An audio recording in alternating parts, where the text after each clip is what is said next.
Ang latest, ang hottest sa showbiz and entertainment. Heto na sa Ang Pilipinas Ngayon.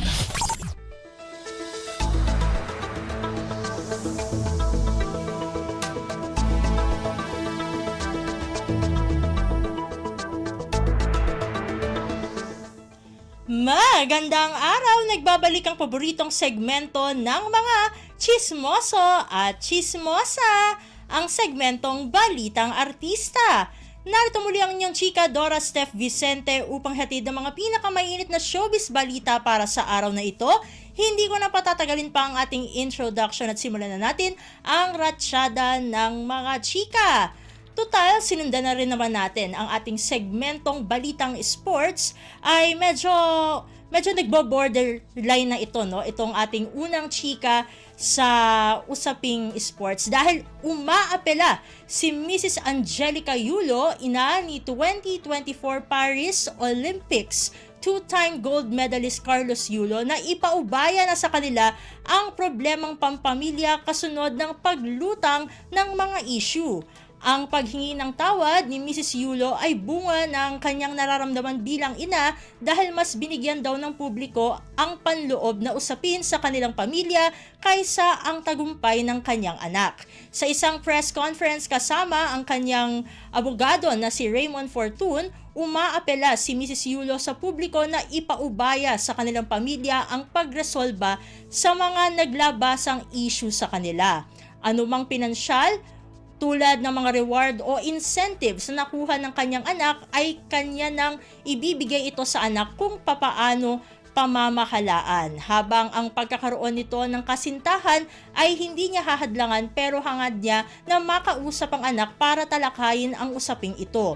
Kasunod nito, itinanggi rin ni Mrs. Yulo na siya ang nagmamay-ari ng Twitter o X account na Angelica Yulo na umano'y naglalabas ng mga negatibong komento laban sa two-time gold medalist.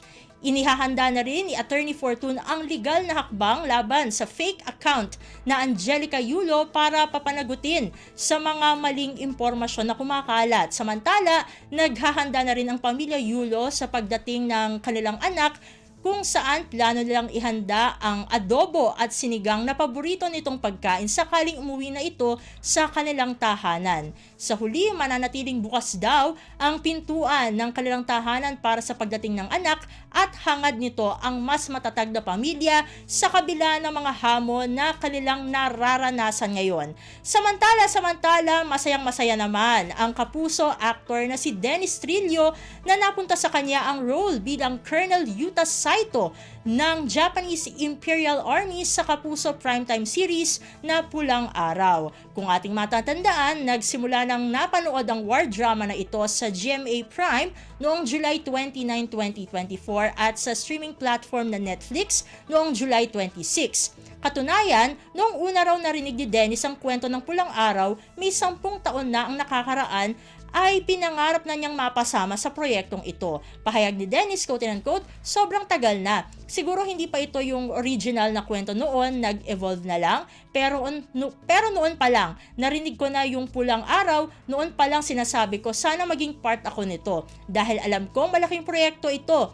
Pero hindi raw niya inakalang mapupunta sa kanya ang role bilang pangunahing kontrabida. Saad ni Dennis, quote-unquote, gusto ko lang maging part kahit anong role, pero mas maganda pa nung naging villain. Dahil alam ko talagang naghahanap sila dito ng isang Japanese na artista and parang nahihirapan sila talagang i-cast. Kaya nagtataka ako yung kinuha nila, pero siguro yun, naniniwala sila sa akin. Naku! Konti lang ang oras natin para sa ating segmentong Balitang Artista. Maraming salamat mga kachismis para sa inyong pakikinig sa ating segmento. Ako muli ang inyong chika Dora, Steph Vicente para sa Radyo Pilipinas World Service. Ang latest, ang hottest sa showbiz and entertainment. Heto na sa Ang Pilipinas Ngayon.